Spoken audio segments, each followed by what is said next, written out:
Bulletin की शुरुआत करते हैं इस वक्त की बड़ी खबर से जो उत्तर प्रदेश से है। अखिलेश यादव को सीबीआई ने समन किया है।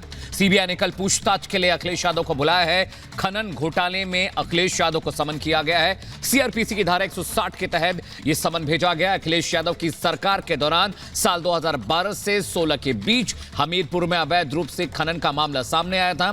इस मामले में जनवरी 2019 में सीबीआई ने केस दर्ज किया था। अब इस मामले में सीबीआई ने तत्कालीन मुख्यमंत्री अखिलेश यादव को पेश होने के लिए कहा है।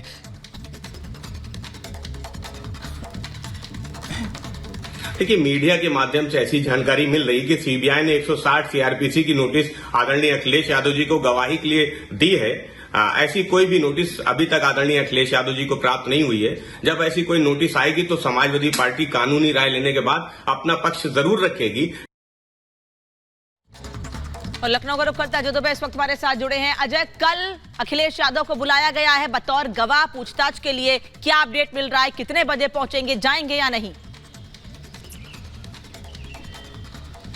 देखिए, इसी चीज के ऊपर जो जुडिशियल टीम है समाजवादी पार्टी के अखिलेश यादव के क्लोज जो वकील हैं, जो सहयोगी हैं, अब चर्चा कर रहे हैं कि क्या इस पर करना है। जो ये नोटिस है सीबीआई का हमीरपुर में जो अवैध खनन 2012 से 16 के बीच में हुआ, उसको लेकर ये गवाही से जुड़ा हुआ नोटिस है। अब जो लीगल प्रोसीडिंग है उसको फॉलो किस तरह से करना है, भागीदारी करनी है, पार्टिसिपेट करना है, जवाब देने जाना है या कोई लीगल रिटर्न नोटिस का जवाब देना है, इन सब विषयों को लेकर लगातार चर्चा। और अभी देखना होगा कि क्या इस पूरे मामले को लेकर समाजवादी पार्टी रुख होता है। क्या अखिलेश यादव दिल्ली जाते हैं? इस समय कोई उनके जाने का प्लान है नहीं है? इसी विषय में जानकारी लेने की हम भी कोशिश कर रहे हैं, पर अभी की स्थिति में कोई भी फीडबैक समाजवादी पार्टी की तरफ से इसको लेकर नहीं दिया जा रहा है। अजय, ये खबर भी आ रही कि निविदा जो प्रक्रिया है उसका पालन नहीं किया गया था। जो पुरानी निविदाएं थी उसको रिन्यू कर दिया गया। कर्मचारियों ने नियमों को, कायदों को ध्यान में नहीं रखा।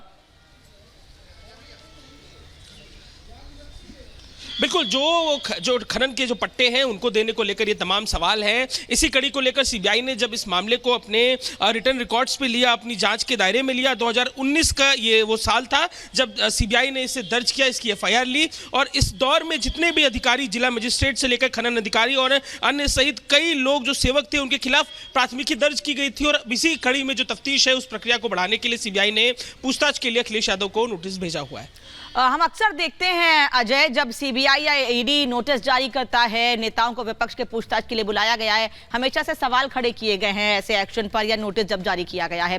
क्या इस बार समाजवादी पार्टी की ओर से कोई बात कही गई है? क्या रिएक्शन है? वो अपने नेता को लेकर क्या बयान दे रहे हैं? देखिए, पार्टी के जो बड़े नेता है अखिलेश यादव का क्योंकि मामला है, इस पर कोई बात खुल के तो नहीं कह रहे, पर जब अगर ऐसा होता है तब क्या होगा इसके जवाब में कह रहे हैं कि अभी अगर समन होता है तो जो लीगल प्रोसीडिंग होती है उसे हमारी जो पूरी लीगल टीम है, पूरा लीगल सेल है, वो फॉलो करेगी। नोटिस के क्या क्लॉज है, नोटिस में क्या बातें कही गई हैं, क्या जवाब कहे गए हैं, क्या उसका जवाब रिटर्न तौर पर भी दिया जा सकता है, जाने की जरूरत ना हो, ऐसा भी कोई चांस बनता है। इन सब विषयों को लेकर एनालिसिस जो है समाजवादी जो नेताओं, पार्टी की जो नेता वो लीगल टीम की जो टीम है उसकी बीच चल रहा है। और यह फैसला जो होगा उसके बाद तय किया जाएगा कि क्या अखिलेश यादव दिल्ली जवाब देने खुद जाएंगे या कोई एक रिटर्न जवाब। बिल्कुल अजय, अहम जानकारी आप दे रहे हैं और देखने वाली बात होगी कल अखिलेश यादव दिल्ली जाते हैं समन के बाद पेश होने के लिए। नहीं, बहुत बहुत शुक्रिया फिलहाल इस जानकारी के लिए। जो पार्टी के साथ नहीं खड़ा होता और पार्टी की विचारधारा पर चुनकर आता है और कुछ पैसों के लिए लोग बिक जाते हैं, इन ऐसे राजनीतिकों को हिमाचल की जनता अच्छी तरह जानती है। आपकी आलाकमान या ऑब्जर्वर से कोई बात हुई है? बताया जाता है कि आपने पेशकश की थी इस्तीफे की, क्या ऐसी ये बात है? ऐसा कुछ हुआ है? मेरे को तो ये पता ही आपके टीवी चैनलों के माध्यम से लगा। मैंने क्यों करनी पेशकश? मैंने लड़ाई लड़नी है। तो कोई फॉर्मूला है सर? मनाएंगे कैसे? नहीं, कौन सा नाराज है? 34 तो 7 है, तो 34 तो बहुमत, फिर भी सर 35 तो चाहिए ही। तो बीजेपी का 25 है, हाउस कम हो गया। और उनके जो 6 विधायक जिन्होंने क्रॉस वोट किया था वो क्यों नहीं आए? उनको तो हम हमारे संपर्क में 15-20 लोग हैं। तो फिर पूरी रात हेलीकॉप्टर जो घूमते रहे, सीआरपीएफ घूमती रही, मिलिट्री की सेना घूमती रही, गाड़ियां घूमती रही, तो क्यों नहीं पकड़ के लाने चाहिए थे? वो 20 लोग इस्तीफा दे देंगे। बहुत खुशी होगी जब मुझे आप उनके नाम बताएंगे। सुरक्षित है सरकार सर आपकी। चलिए, सुखविंदर सिंह सुक्खू को आपने सुना, वो कह रहे हैं कि उनके पास बहुमत है, उनकी सरकार सुरक्षित है। और उनका यह भी कहना है कि अभी भी देखा जाए तो आंकड़ों के हिसाब से वो बीजेपी से कहीं ज्यादा आगे हैं, यानी उनकी सरकार बहुमत में है। ये भी कह रहे हैं कि कुछ लोग जो हैं वो अपनी गलती को ठीक भी करना चाहते हैं और देखना होगा कि सुखविंदर सिंह सुक्खू का ये दावा कितना सही साबित होता है। कुछ ही घंटों की बात है, ये साबित हो जाएगा। 6 विधायक जो कांग्रेस के हैं वो अभी भी शिमला में नहीं है, बल्कि वो वापस पंचकुला पहुंच चुके हैं। कैमरा पर्सन सलील के साथ सुजाता है।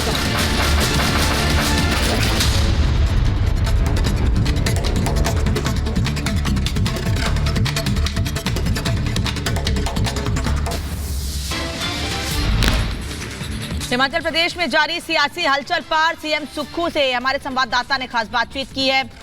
उन्होंने साफ कहा है कि सरकार नहीं जाएगी, सरकार सुरक्षित है।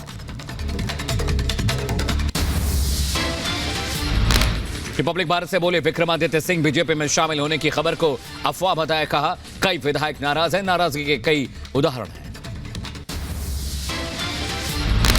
नहीं, ऐसा कुछ नहीं है। ये सारे अफसरों का जो है अफवाहों का बाजार होता है। But I speak the truth, I speak without any indulgence, political indulgence, और जो भी हमने बोलना होगा उसको साफ तरीके से। वापस पंचकुला पहुंचे कांग्रेस के बागी विधायक। सुबह पंचकुला से शिमला आए थे कांग्रेस के बागी विधायक। इस्तीफे की अटकलों को सीएम सुक्खू ने किया खारिज। कहा मैंने कोई इस्तीफा नहीं दिया, मेरे पास है बहुमत, 5 साल चलेगी हमारी सरकार। सुक्खू का बड़ा दावा। कहा बीजेपी के कई विधायक हमारे संपर्क में, हर साजिश का करेंगे पर्दाफाश। मैं एक योद्धा हूं, झुकूंगा नहीं। हम अपना बहुमत भी साबित करेंगे और निश्चित तौर पर कह सकता हूं मैं संघर्ष की राजनीति से निकला हूं और मैं ये भी दावा कह सकता हूं कि भारतीय जनता पार्टी तड़प क्यों रही है। अभी हमारा बजट पास होना है, उसमें वोटिंग करवाइए, और जो उनके साथ गए वो भी कुछ हमारे संपर्क में है। जयराम ठाकुर का बड़ा दावा। कहा कांग्रेस के बाकी विधायक हमारे साथ हैं, बागियों ने बीजेपी के पक्ष में वोट किया है, भगवान भी इनकी सरकार नहीं बचा सकता। हमारा सस्पेंशन जिस प्रकार से किया वो दुर्भाग्यपूर्ण है। सरकार बचाने के लिए किया गया, क्योंकि बहुमत नहीं है। कौन डीकेएस आए हैं, कौन आए हैं, भगवान भी नहीं बचा सकते इनकी सरकार को, ये जाना है तय। कांग्रेस के बागी विधायक रवि ठाकुर का बड़ा बयान। कहा मैं बीजेपी के साथ हूं, कल राज्यसभा चुनाव में क्रॉस वोटिंग की थी। बताते हैं आपको बात। हर्ष महाजन जी, आप बीजेपी के साथ हैं, कांग्रेस के साथ हैं? बीजेपी के साथ है, कांग्रेस के साथ हैं आप? बीजेपी। आप कुछ बताइए। बीजेपी। बीजेपी विधायकों के निष्कासन पर बोले जयराम ठाकुर। बिना किसी वजह के किया गया सस्पेंड, हिमाचल के इतिहास में ऐसा पहली बार हुआ है। केंद्रीय मंत्री अनुराग ठाकुर का कांग्रेस पर हमला। कहा हिमाचल की जनता किसी बाहरी व्यक्ति को स्वीकार नहीं करती, खुद कांग्रेस के विधायकों को बाहरी पसंद नहीं। हिमाचल में उथल पुथल के बीच जागा कांग्रेस का आला कमान। बागी विधायकों से प्रियंका गांधी ने बातचीत की है। विधायकों को मनाने में पार्टी अब जुट गई है। हिमाचल में बागी विधायकों ने दल बदल के नोटिस का जवाब देने के लिए समय मांगा है। 2 हफ्ते में मामले पर जवाब देने के लिए कहा है। हिमाचल में सियासी उथल पुथल के बीच सूत्रों से बड़ी खबर है, 14 कांग्रेस के विधायक इस्तीफा दे सकते हैं। विक्रमादित्य की अगुवाई में बागी विधायक इस्तीफा दे सकते हैं। कांग्रेस नेता जयराम रमेश का बड़ा बयान। कहा कांग्रेस को खत्म करने के लिए क्रॉस वोटिंग का जाल बिछाया जा रहा।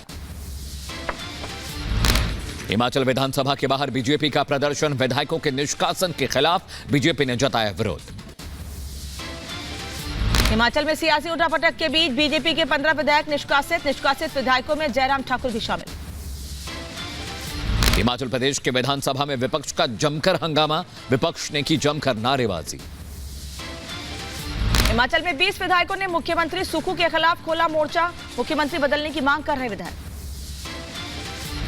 हिमाचल में मचे राजनीतिक घमासान के बीच कांग्रेस नेता विक्रमादित्य सिंह ने मंत्री पद से इस्तीफा दिया। कहा ऐसे हालात में सरकार में बने रहना ठीक नहीं, कभी कभी लेना पड़ता है कठिन फैसला।